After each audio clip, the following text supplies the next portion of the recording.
আল্লাহু আল্লাহু আল্লাহু আল্লাহ। মুসল্লিবৃন্দ,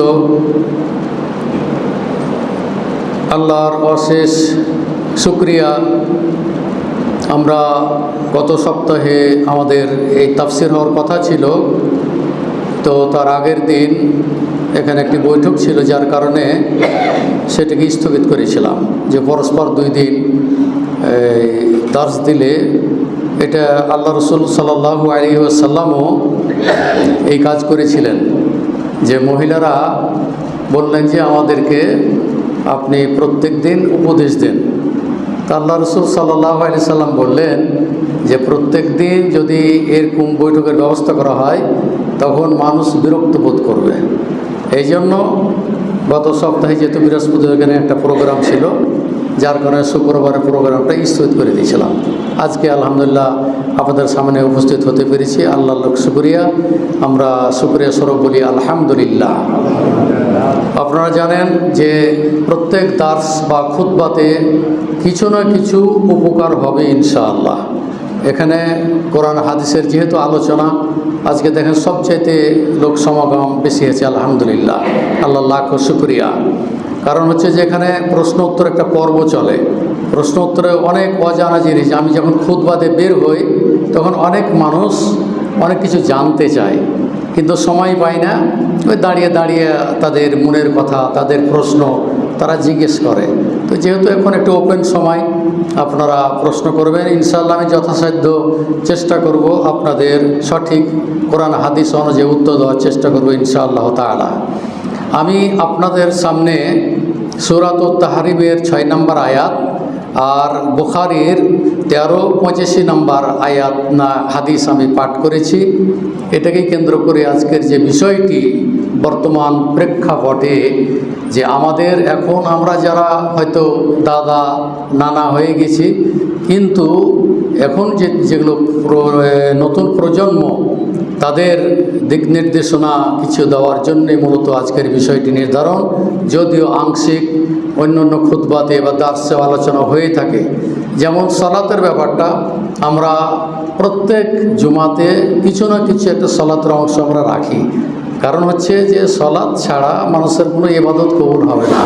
যার জন্য সালাতের একটা অংশ আপনাদেরকে স্মরণ করিয়ে দেওয়ার জন্য বলি, ওয়াযাক্কির ফাইন্না যিকরা তানফাউল মুমিনিন। তোমরা মুমিনদেরকে স্মরণ করিয়ে দাও, আর এই স্মরণ করাটাই মুমিনদের উপকার আসবে। তাই আপনাদের শুধুমাত্র স্মরণ করিয়ে দেওয়ার জন্য আজকের যে বিষয়টি নির্ধারণ করেছি, সেটি হলো যে বর্তমান প্রেক্ষাপটকে সামনে রেখে যে বয়োবৃদ্ধ বয়সে সন্তানদের কাছে বা নিকটে পিতামাতা কেন অবহেলিত, মানে বয়োবৃদ্ধ অবশ্যই বিশেষ করে যখন বাবা মার যখন বয়স হয়ে যায় তখন তারা সন্তানদের নিকটে কেন এত অবহেলিত হয়, এর কারণটা কি? এই কারণগুলো আমরা নির্ণয় করব। সেটি হলো যে আল্লাহ রসুল আল্লাহ তাআলা বলতেছেন সূরা মুহাম্মাদের 19 নম্বর আয়াতে, ফাআলাম আন্নাহু লা ইলাহা ইল্লাল্লাহ ওয়াস্তাগফির লিযামবিক। আল্লাহ তাআলা বলতেছেন যে হে মুহাম্মদ, আপনি বলে দিন, ফাআলাম আন্নাহু লা ইলাহা ইল্লাল্লাহ, আগে তুমি জানো, আগে জানতে বলেছেন। উনি বলছেন ফাআলাম, তুমি জানো, আন্নাহু লা ইলাহা ইল্লাল্লাহ, নিশ্চয় আল্লাহ ছাড়া অন্য কোনো সত্য মাবুদ নেই। এটা স্বীকৃতি আপনাকে আমাকে সকলকে দিতে হবে। রাসূল সাল্লাল্লাহু আলাইহি ওয়াসাল্লামের এর ইতিপূর্বে যে সমস্ত রাসূলরা অতিবাহিত হয়ে গিয়েছেন তারাও কিন্তু এই দাওয়াতই দিয়েছেন। এই দাওয়াতটা কিন্তু মূল দাওয়াত। তো এখানে জানতে বলেছেন। তো এই জানার যেটা আর অজানা, এইটা হলো আমাদের ভিতরে ত্রুটি, যে আমরা নিজে জানবো, আমাদের সন্তানদেরকে আমরা জানাবো। তো এখান থেকে আমাদের যে ভুল ত্রুটিগুলো হয়ে আসছে অতীত থেকে এখন পর্যন্ত, বর্তমান যুগে তো আরও মানুষ খারাপ হয়ে যাবে। আল্লাহ রসুল বলছেন যে লা ইয়াতি জামানুন ইল্লাল্লাযী বা'দাহু শাররুম মিনহু, যুগ যত আসবে মানুষ তত খারাপ হয়ে যাবে। বুখারীর হাদিস, যুগ যত আসবে মানুষ তত খারাপ হয়ে যাবে। তা আল্লাহ রসুল বলছেন যে এই সময় তো তুমি ধৈর্য ধারণ করবে। এরকম যুগে যখন তুমি উপনীত হবে তখন তুমি ধৈর্য ধারণ করবে, আর এই ধৈর্য ধারণ করলেই এর ফলাফল নিঃসন্দেহে একটি সুন্দর ফলাফল বা রেজাল্ট আপনি ভালো পাবেন। এই জন্য ধৈর্যের ব্যাপারটা কিন্তু হাদিস এবং কোরআন এবং হাদিসে এসেছে, বারবার এসেছে। যেমন ইয়াকুব আলাইহিস সালাম, তিনি কী করেছিলেন? ওই ধৈর্য ধারণ করেছিলেন। যখন ইউসুফ আলাইহিস সালামকে যখন কুয়াতে ফেলে দিল, তখন ওরা মিথ্যা একটা অভিযোগ নিয়ে আসলো যে একে বাঘে খেয়ে নিয়েছে। এই একটা তো উনি সব কিছু বুঝতে পারলেন যে কিছু না, এদেরই ষড়যন্ত্র। তখন বললেন ফাসবরুন জামিল, বলছে আমি উত্তম ধৈর্য ধারণ ছাড়া আমার আর কিছু করার নাই। তো একটা ফলাফল পেয়েছিল, ছেলে ফিরে আসলো, তারপরে সেখানকার সে তার ভাইদেরকেও নিয়ে গেল, রাজা বাদশাহ হিসেবে সেখানে তাদেরকে সাথে নিয়ে গেল, ভাইদেরকে উপকার করলো। তো দেখুন এখানে যে ধৈর্য ধারণ করলো, এই ধৈর্যের ফলাফল কি হলো? দাঁড়ালো যে ইউসুফ আলাইহিস সালামের বড় মর্যাদা একটা পেয়ে গেল। নাবির ছেলে নাবি, নাবির ছেলে নাবি, এইভাবেই তার বংশ পরম্পরা সব নাবি। তো এই আয়েশা আলাইহিস সালামকে যখন এই জেনার অপবাদ দেওয়া হয়েছিল, তখনও আয়েশা রাদিয়াল্লাহু তাআলা আনহা বলেছিলেন, যখন আল্লাহ রাসূল বললেন যে তুমি যদি ভুল করে থাকো তো আস্তাগফিরি, তুমি ক্ষমা চাও, তোমার পাপ সামনে রেখে আল্লাহর কাছে ক্ষমা চাও। তখন আয়েশা রাদিয়াল্লাহু তাআলা আনহা বললেন যে এই তাহলে কি রাসূলুল্লাহ সাল্লাল্লাহু আলাইহি সাল্লাম কি তাহলে সন্দেহ পোষণ করছেন? দিয়ে ওর কান্না তখন বন্ধ হয়ে গেল। এক হলো যে যখন এই মিথ্যা অপবাদ যখন ছড়ানো হয় তখন মানুষ কাঁদে, আর যখন দেখা যায় যে ব্যাপক হারে ছড়ে পড়েছে তখন কাঁদা বন্ধ হয়ে যায়, তখন চোখে আর পানি আসে না। তাই আয়েশা রাদিয়াল্লাহু তাআলা আনহারও সেই ক্ষেত্রটা হয়েছিল। ও তো জানে যে আমি একেবারে মানে পুত পবিত্র, আমি তো এর সাথে মোটেই সংশ্লিষ্ট নয়, তারপরও এই ধৈর্য ধারণ করেছিলেন। উনি এই আয়াতটা স্মরণ করেছিলেন, ইয়াকুব আলাইহিস সালাম যে আয়াতটি পড়েছিলেন ওই আয়াতটি উনি পাঠ করলেন, ফাসবরুন জামিল, উত্তম ধৈর্য ধারণ ছাড়া আমার আর কিছু করার নাই। আল্লাহ অবশ্যই একটা ফলাফল আমাকে দিবেন এবং আমাকে এই অপবাদ থেকে মুক্ত করবেন, তার একটি ভরসা ছিল। ঠিক আল্লাহ তাআলা 10টি আয়াত নাজিল করে দিলেন, দিয়ে আয়েশা রাদিয়াল্লাহু তাআলা আনহা কি করলেন? পুত পবিত্র করে দিলেন। এবং আল্লাহ রাসূল সাল্লাল্লাহু আলাইহি সাল্লামকে তখন করার জন্য এই তার মা মানে আয়েশার মা আবু বকর রাদিয়াল্লাহু তাআলা আনহুর স্ত্রী তখন বলছে, যাও আল্লাহ রাসূলকে যে সালাম দাও। তখন রাগে, মানে অল্প বয়স্ক মহিলা তো রাগে হচ্ছে, না ওনাকে আমি সালাম দিতে যাব না, রাগে বলেছিলেন। তো এখানে আমি যেটা বলতে চাচ্ছিলাম যে আল্লাহ রাসূল সাল্লাল্লাহু আলাইহি সাল্লাম বলছে জামানা যুগ এমনই আসবে যে অধিকাংশ মানুষ খারাপ হয়ে যাবে। আর আল্লাহ রাসূল বলছে তাকুমু সাআতু আলা শিরারিল খালক, বলছে খারাপ মানুষের উপর কিয়ামত কি হবে? কায়েম হবে। তো যুগ যত আসবে মানুষ কি তত খারাপ হয়ে যাবে। তো খারাপের অবস্থাতে আপনাকে ধৈর্য ধারণ করতে হবে, আর ধৈর্য ধারণ করলে এর ফলাফল একটা সুন্দর আসবে। এই জন্য আপনি নিজে শিক্ষা হয়তো করেন নাই, শিক্ষা গ্রহণ করেন নাই, কিন্তু একটা সুযোগ আছে, আপনার ছেলে, আপনার নাতি পোতা যারা আছে তাদেরকে শিক্ষা দেওয়ার একটা আপনার সুযোগ আছে, বয়স হয়ে গেল। কারণ হচ্ছে যে এই দিন শিক্ষা ছাড়া আমাদের কোনো উপায় নাই। আজ আপনি দিন শিক্ষা দেন, সন্তানদেরকে যদি আপনি সুন্দরভাবে গড়ে তোলেন, তাহলে কোনো সময় এই সন্তান তার পিতা মাতা যতদিন বেঁচে থাকবে তাদের পুরোপুরি তারা খেদমত করবে। যখন তারা হাদিসগুলো যখন শুনবে, যখন পিতামাতার খেদমতের হাদিস যখন তারা শুনবে, তখন তারা অবশ্যই পিতামাতাকে তারা কি করবে? গুরুত্ব দিবে। আর এই গুরুত্ব দিলেই তখন পিতামাতা বয়োবৃদ্ধ বয়সও কিন্তু তারা তাদের খেদমতের একটা, যেহেতু আল্লাহ তাআলা ব্যবস্থা করে দিয়েছেন সন্তানরা তার খেদমত করবে, এই খেদমতের সুযোগ একটা আল্লাহ তাআলা করে দিয়েছেন। কিন্তু এখন খেদমত হচ্ছে না কেন? খেদমত না হওয়ার কারণ হলো যে ওই সন্তানকে বাবা মা ভুল করেছে, ওই দিনই শিক্ষায় শিক্ষিত না করার কারণে, দিন শিক্ষা না দেওয়ার কারণে এই ভুলটা করেছেন। যার এই ভুলের যেটা এখন ফলাফল সেটি এখন তাকে ভোগ করতে হচ্ছে। দেখুন আমরা সবাই চেয়েছি, যারা দেখেন ধনী মানুষ বেশিরভাগ আমি দেখতে পাচ্ছি তো, যাদের সাথে চলাফেরা করে, যারা ধনী মানুষ ধনাঢ্য ব্যক্তি, তারা কিন্তু সবাই কিন্তু ছেলে মেয়েদেরকে বিদেশে পাঠানোর কিন্তু একটা প্রবণতা আছে। কঠিনভাবে দেখলাম যে ছেলেকে অস্ট্রেলিয়া পাঠাবো, ছেলেকে আমেরিকা পাঠাবো, ছেলেকে ব্রিটেন পাঠাবো, এই ধরনের প্রবণতা কিন্তু আছে। এবং ঠিক টাকা পয়সার অভাবে নেই, পাঠাচ্ছে, লেখাপড়া শেখাচ্ছে, পড়াচ্ছে, তারা ওখানে সেটেল হয়ে যাচ্ছে। তাহলে ওই ছেলে এই যে পিতা মাতা যে বয়োবৃদ্ধ বয়সে বাংলাদেশে অবস্থান করছে, এখন এদের দেখাশোনার কে আছে? এইভাবে অনেককে আমি দেখতেছি পড়ে আছে বিছানায়, খোঁজ খবর নেই না, আছে হয়তো একটা কাজের লোক রেখে দিয়েছে, কাজের মেয়ে রেখে দিয়েছে, তারাই দেখাশোনা করে যদ্দূর। পর কি কিন্তু নিজের হয়? এটা কোনোদিনই হবে না। যখন মানুষ পেশাব পায়খানা যখন বিছানায় করবে তখন ওটা খুবই জটিল জিনিস, এমনকি নিজ স্ত্রী এটা করলেও অসুস্থ হয়ে যায়। অনেক পরিবারে দেখা গেছে যে স্বামীর খেদমত করতে করতে করতে মানে সেও নিজেও অসুস্থ হয়ে গেছে। তো এরকম পরিচয় যেন না আসে, আল্লাহর কাছে এটা দোয়া করতে হবে, আল্লাহুম্মা ইন্নী আউযু বিকা মিনাল হারাম। হে আল্লাহ, তুমি একবারে বিরুদ্ধ, যে একবারে মানে যাতে কিছু আমি করতে না পারি এই বয়সে আল্লাহ তুমি আমাকে উপনীত করিও না। হ্যাঁ, চলতে ফিরতেই যেন আমার মৃত্যুটা হয়, হ্যাঁ ইসলামের পর যেন মৃত্যুটা হয়, এইভাবে দোয়া কামনা করতে হবে। তা আমি যেটা বলতে চাচ্ছিলাম যে আমাদের গোড়াতি ভুল, যে ভুলের কারণে আমাদের সন্তানেরা এই পিতামাতার খেদমত কি, আল্লাহ তাআলা কি বলছেন, আল্লাহ রসুল কি বলছেন, সেটা আমরা কিন্তু আসলে ভুলে যাচ্ছি এবং এটা আমরা স্মরণ করছি। অথচ সূরা ইসরা, যেটাকে সূরা বানী ইসরাইল বলা হয়, এখানে 23 এবং 24 নম্বর আয়াতে আল্লাহ তাআলা বলছে, ইম্মা ইয়াবলুগান্না ইনদাকাল কিবারা আহাদুহুমা আও কিলাহুমা ফালা তাকুল লাহুমা উফফিন ওয়ালা তানহারহুমা ওয়া কুল লাহুমা কাওলান কারীমা ওয়াকফিজ লাহুমা জানাহা যুল্লি মিনার রাহমা ওয়া কুর রাব্বিরহামহুমা কামা রাব্বায়ানি সাগীরা।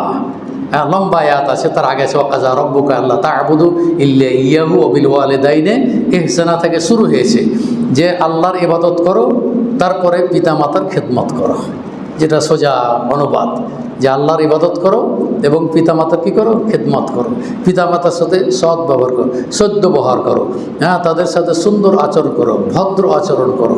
আল্লাহ তাআলা এটা কিন্তু প্রথমেই বলেছেন। বলা হচ্ছে বিশেষ করে যে বৃদ্ধ বয়সের কথা যেটা আমি বলতেছি, ইম্মা ইয়াবলুগান্না ইনদাকাল কিবারা আহাদুহুমা আও কিলাহুমা, যখন পিতামাতা উভয় অথবা একজন যখন বৃদ্ধ বয়সে যখন উপনীত হবে, তো বলা হচ্ছে যে তাদের সাথে রূহ ব্যবহার করিও না, তাদের সাথে খারাপ ব্যবহার করিও না, ফালা তাকুল লাহুমা উফফিন, এমন কোনো শব্দ প্রয়োগ করিও না যাদেরকে বাবা মা কষ্ট পায়। শব্দটা যেন নিজের কথা বলছে, শব্দ বলিও না, কথা বলছে এমন কথা বললে যে কষ্টে সে শব্দটা তার মুখ থেকে বের হলো হ্যাঁ, কষ্ট যখন হয় তখন শব্দটা মানুষের কি ভিতর থেকে বের হয়। তো হচ্ছে এমন কোনো শব্দ প্রয়োগ করে না যাতে করে পিতামাতা কি পায়, কষ্ট পায়। ফালা তাকুল লাহুমা উফফিন ওয়ালা তানহারহুমা, যে কখনোই তুমি তোমার পিতামাতাকে ধমক দিয়ে কথা বলবে না, কোনো সময় বিরক্তকর কথা বলবে না যাতে পিতামাতা কষ্ট পায়। কারণ সে তো এখন দুর্বল, সে তো এখন মুখাপেক্ষী, মানুষের ছেলেদের মুখাপেক্ষী, তার তো কিছু করার নেই। এই জন্য আল্লাহ তাআলা বলছেন যে তাদের সাথে এমন ধরনের আচরণ করো যে তারা যেন ওই শব্দটা যেন না, তারা যেন উচ্চারিত না হয়। হ্যাঁ, ওয়াকুল লাহুমা কাওলান কারীমা, এবং তাদের সাথে সম্মানসূচক শব্দ তোমরা প্রয়োগ করিও, ভালো শব্দ সর্বদাই। আব্বা কেমন আছেন, শারীরিক অবস্থা আপনার কেমন, কোনো প্রয়োজন আছে কিনা, কিছু নিয়ে আসবো কিনা বাজার থেকে, ইত্যাদি। সুসন্তানের কথা হবে এইরূপ, পিতামাতার সাথে এইরূপ কথা বলবে, পিতামাতা খুশি হবে, মন থেকে এমনি দোয়া বের হয়ে যাবে। শুধু হাত উঠে দোয়া করলে দোয়া কবুল হয় না, অন্তর থেকে যে দোয়াটা বের হবে যে ছেলের প্রতি সে সন্তুষ্ট, এটাই হলো যথেষ্ট তার জন্য। আল্লাহ রাসূল বলছেন, রেজার রব বেরেজাল ওয়ালিদ, সাখতুর রব বেসাখতিল ওয়ালিদ। আল্লাহ তাআলা পিতামাতার সন্তুষ্টিতে আল্লাহর সন্তুষ্টি। পিতামাতা যদি ছেলের উপর সন্তুষ্ট থাকে, আল্লাহ তাআলা তার উপর সন্তুষ্ট থাকবেন। পিতামাতা যদি সন্তানের উপর অসন্তুষ্ট থাকে, তাহলে আল্লাহ তাআলা তার উপর অসন্তুষ্ট থাকবেন। এবং আল্লাহ তাআলা যার উপর অসন্তুষ্ট থাকবেন সে কিন্তু কোনোদিন কৃতকার্য হতে পারবে না, কোনোদিন সফলতা আনতে পারবে না। দেখুন যে সম্পদশালী, কোটি কোটি টাকার মালিক, অথচ তার নাম হয়েছে যে সম্পদশালী, তার নামের অর্থ হলো সম্পদশালী। সেই সম্পদশালী লোক তার ছেলে মেয়েদেরকে, ওই যে বললাম বিদেশে পাঠিয়ে লেখাপড়া, ব্যারিস্টার আর মুক্ত সব হয়ে গেছে, আর একাই বেচারা বিছানায় শুয়ে থেকে করে কাঁদতেছে। এটা দেখেছি তো আমরা, আপনারাও দেখেছেন। তাহলে কি হলো বলেন? এত টাকা পয়সার মালিক হয়ে সন্তানদেরকে সুশিক্ষিত করে কি ফলাফলটা দাঁড়ালো?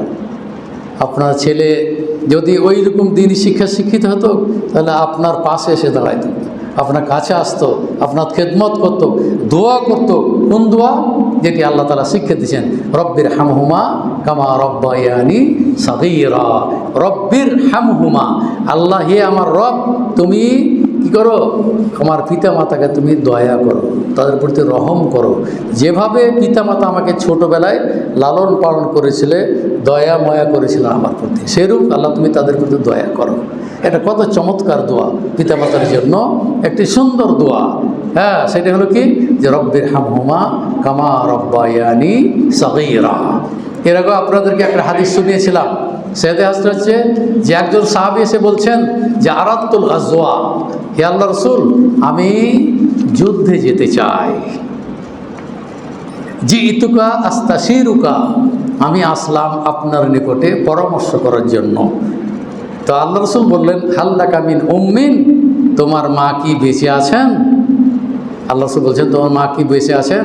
তখন বলে, নাম, হ্যাঁ আমার মা বেঁচে আছেন। তো আল্লাহ রসুল সাল্লাল্লাহু আলাইহি ওয়াসাল্লাম বলে, ইলজামহা, তুমি তোমার মার সাথেই থাকো, তুমি জিহাদে না গিয়ে তোমার মার খেদমত করো।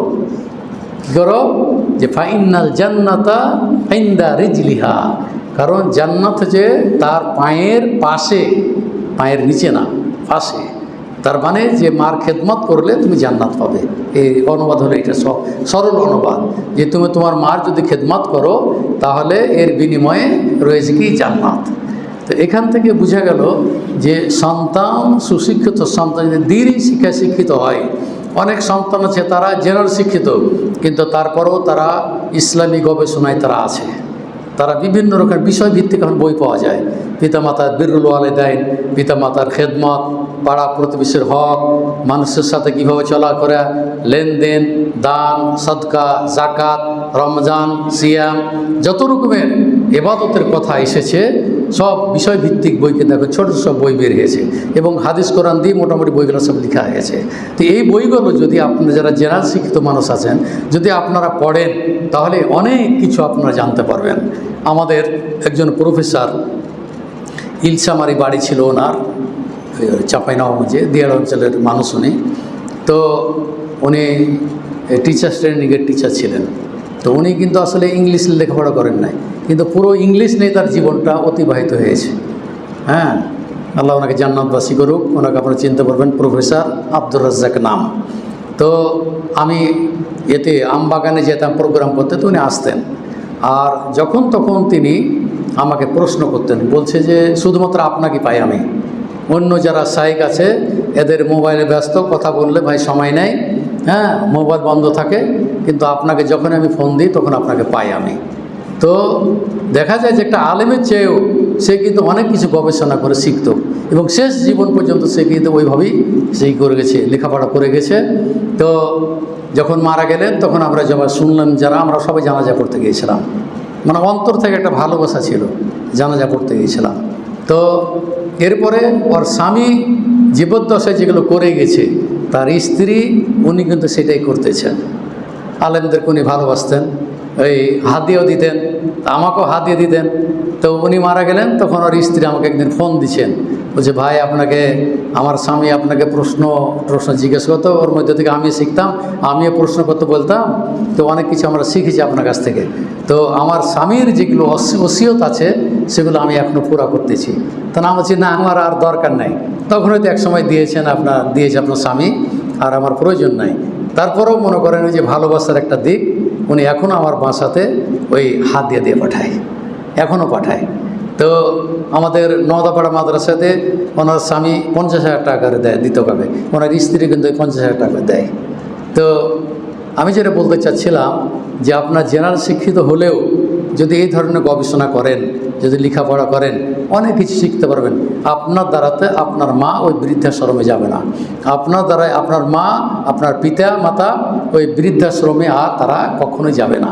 আপনি যতদূর পারবেন তাদের খেদমত করবেন। এই জন্য যে পিতা মাতা কেন অবহেলিত, তার মূল কারণ হলো ছেলেদেরকে ওইভাবে গড়ে তোলে নাই। ভুল করেছে, হয়তো ভুল হয়ে গেছে, তারপরও ভুল হলেও ছেলেরা কেন ভুল করবে? ছেলেরা তো এখন শিক্ষিত ছেলে, তারা কেন ভুল করবে? তাহলে এই ভুলের কারণে ছেলেরা পিতামাতার খেদমত থেকে তারা দূরে আছে, এবং দূরে থেকেও মানুষ খেদমত করতে পারে। দরকার হলে 2-4 জন লোক রেখে, যদি ছেলে মানুষ হয় টাকার তো হবে না, টাকা ছাড়া তো মানুষ কিছু করবে না। ওদেরকে মোটা অঙ্কের টাকা দেয়, ওরা পায়খানা কেন আরও কিছু সাফ করে দিব ওরা, কিন্তু কই সেটা তো করতে পারে। বুঝলাম তারা বিদেশে যে আসা সম্ভব হচ্ছে না, কিন্তু এটা তো করতে, তাদের তো টাকা আছে কেন? তার মানে পিতা মাতা যখন বয়স হয়ে যায় তখন আর কি দরকার আছে? তো এই তো হলো আমাদের অবস্থা এখন। আপনারা যারা আমার বক্তব্য শুনছেন, যারা ইউটিউবে আমার বক্তব্য শুনবেন, তাদের প্রতি আমার অনুরোধ থাকবে যে বিশেষ করে পিতা মাতা যেন আপনার উপর খুশি থাকে, আপনার উপর সন্তুষ্ট থাকে এবং আপনার দ্বারা যেন কষ্ট না পায়, এটা আপনি সর্বদাই কী করবেন, চেষ্টা করবেন। আপনারা দেখেছেন এখানে এর আগেও বলেছি যে আমাদের আবুল কালাম আজাদ ভাই, তিনি একবারে শেষ মুহূর্ত পর্যন্ত নামাজে এসেছেন এবং তার ছেলে কনক তাকে ধরে ধরে মসজিদে নিয়ে এসেছেন, ধরে ধরে নিয়ে গিয়েছেন। তার মার এমন অবস্থা যে আমার কাছে চাচা এখন খেদমত করে কেউ নাই, তখন আমি করি, তখন কি করবো আপনি বলেন? আপনি করতে থাকো, খেদমত করতে থাকো, এটা তোমার জান্নাতের একটা ওসিলা হবে। তারপর হয়তো একটা মহিলা পেয়েছে আর কি সম্ভবত। তো মানুষ মানে অবস্থা সবারই এই আসবে এক সময়তে, কেউ সবসময় যুবক থাকবে না। আমাদের ওখানে একজন একটা এত শক্তিশালী মানুষ ছিল যে একটা ঢেঁকি তো বুঝেন, এখন আর ঢেঁকি নাই, তো একটা ঢেঁকি ধরে ঘুরে তো সে এত শক্তিশালী ছিল। যখন মারা যায় তখন দেখেছেন তার চামড়াগুলো বাঘের মতো মোটা চামড়া। তো এত শক্তিশালী মানুষ ছিল যে মানুষগুলো 10 কেজি চাউলের ভাত খেয়ে দিত। এরকম ধরনের মানুষ অতীতে চলে গেছে, কিন্তু যেতে হয়েছে কোথায়? কবরে যেতে হয়েছে, কোনো বুদ্ধি নাই। তাই আপনাকে আমাকে অবশ্যই কবরে যেতে হবে। আপনার পিতামাতা যেমন বয়োবৃদ্ধ অবস্থায় যেমন আছে, আপনিও ওই অবস্থায় আপনি আসবেন। পিতামাতার খেদমত করলে আপনার ছেলেরাও দেখা দেখি ওই কি আপনারও খেদমত করবে। তা আমি যেটা পরিশেষে বলতে চাচ্ছি যে আসুন আমরা নিজ পরিবারকে আমরা জাহান্নাম থেকে রক্ষা করি, বাঁচাই জাহান্নাম থেকে। আল্লাহ তাআলা সূরা তাহরিমের মধ্যে বলছেন, কু আনফুসাকুম ওয়া আহলিকুম নারা, তোমরা নিজে বাঁচো, হ্যাঁ, এবং তোমরা তোমাদের পরিবারকে জাহান্নাম থেকে বাঁচানোর তোমরা চেষ্টা করো। কারণ হচ্ছে যে মানুষ যখন জন্মগ্রহণ করে, আল্লাহ রসুল সাল্লাল্লাহু আলাইহি সাল্লাম বলছেন যে কুল্লু মাউলুদিন ইউলাদু আলাল ফিতরাতে, বলা হচ্ছে যে হিন্দু হোক, খ্রিস্টান হোক, নাসারা হোক, আর যে কেউ হোক না কেন, তারা কিন্তু যখন জন্মগ্রহণ তখন কিন্তু ইসলামের রীতিনীতির পরই জন্মগ্রহণ করে।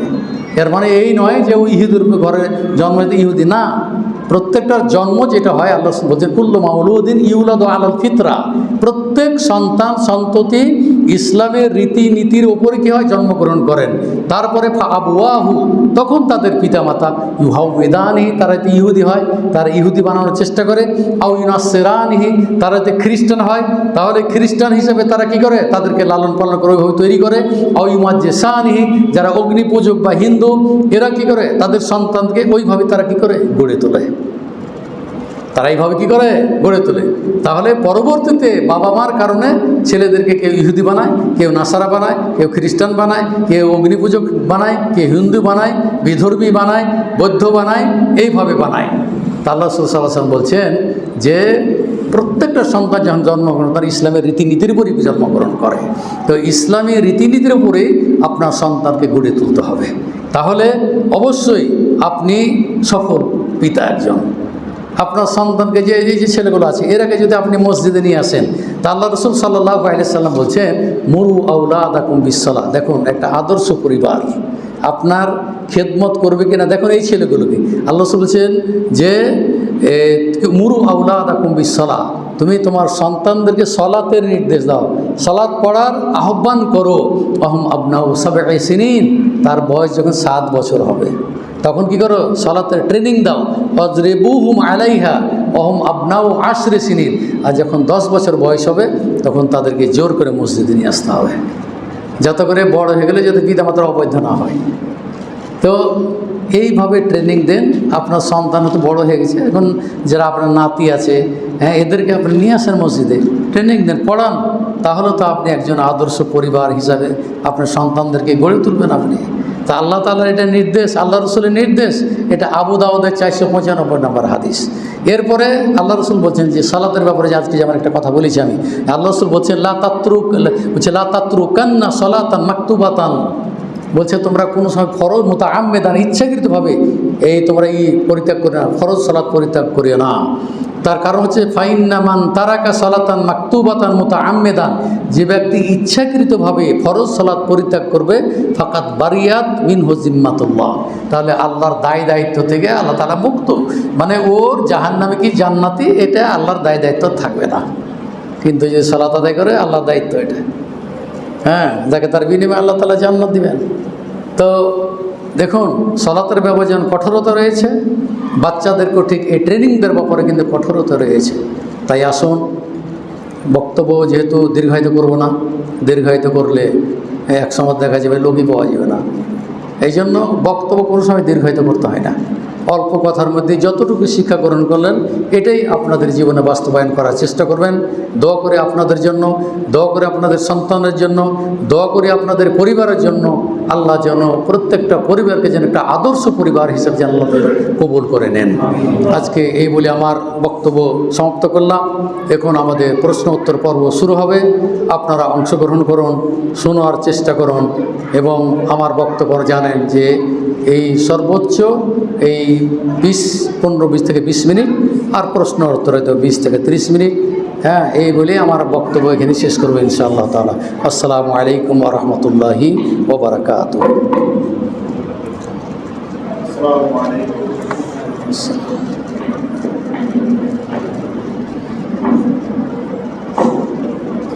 আসসালামু আলাইকুম ওয়া রাহমাতুল্লাহি ওয়া বারাকাতুহু।